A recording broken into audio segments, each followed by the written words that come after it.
Thank you and welcome to the show this morning. The topic this morning is minority economic enterprise, and we're fortunate to have with us to talk about minority economic enterprise, Mr. Stanford Strong. Mr. Strong is the general manager of MINORICO, an organization in Nashville, Tennessee.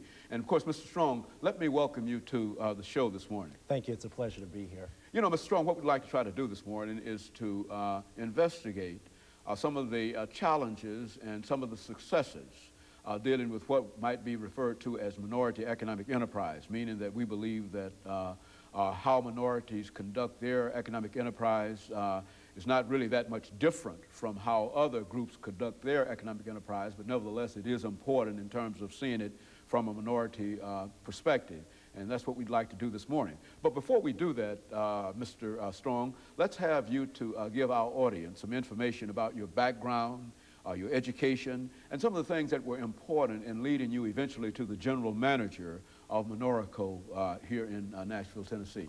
Okay. Although I am a native Nashvilleian, I graduated from a high school in Michigan and got a 4-year scholarship to attend Florida A&M University at their School of Business and Industry.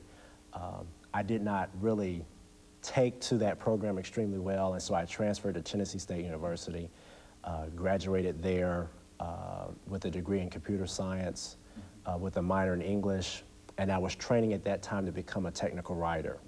So as a technical writer, I would have developed computer manuals, how-to instructions on how to use software and hardware. So I started from there. I worked at a family-owned copy center, which helped me to develop some layout skills. And then from there, moved on to MINORICO Supply Company as a special projects manager.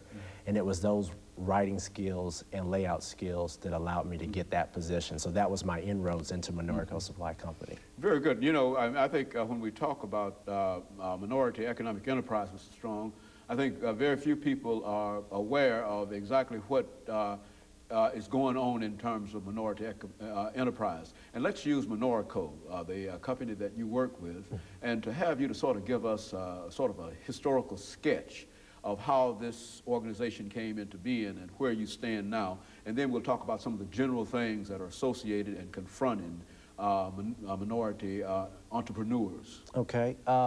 MINORICO Supply Company was founded in 1988. At the homes of Joseph Towner and Albert Gray, and they worked this business part-time while they had corporate jobs with Zellerbach and Nissan. So it was a part-time venture for them. They started, they would meet over their kitchen tables, and as a matter of fact, we have one of those kitchen tables in our break room today, sort of as a reminder of how we started our business and how we've grown.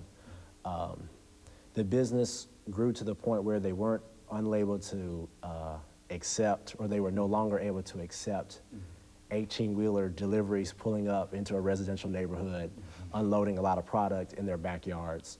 And so they had to move it to a residential house that had more room, a freestanding house.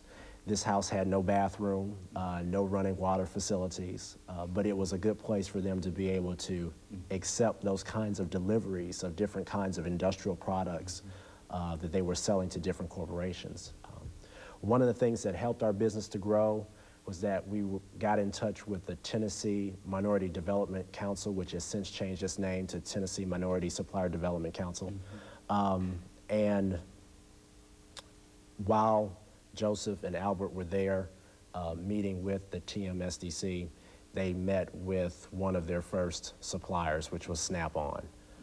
So that's how the business began to take root and to grow. From that house, they moved to the incubation center, which is adjacent to the Tennessee State University downtown campus. And that allowed for them to grow even further because they had access to low-cost rent, access to legal experts and financial experts, and that gave them a chance to grow their business. They also grew their business with the assistance of interns from Fisk University and Tennessee State University, and that allowed them to tap into the youth of America, so to speak. And they have since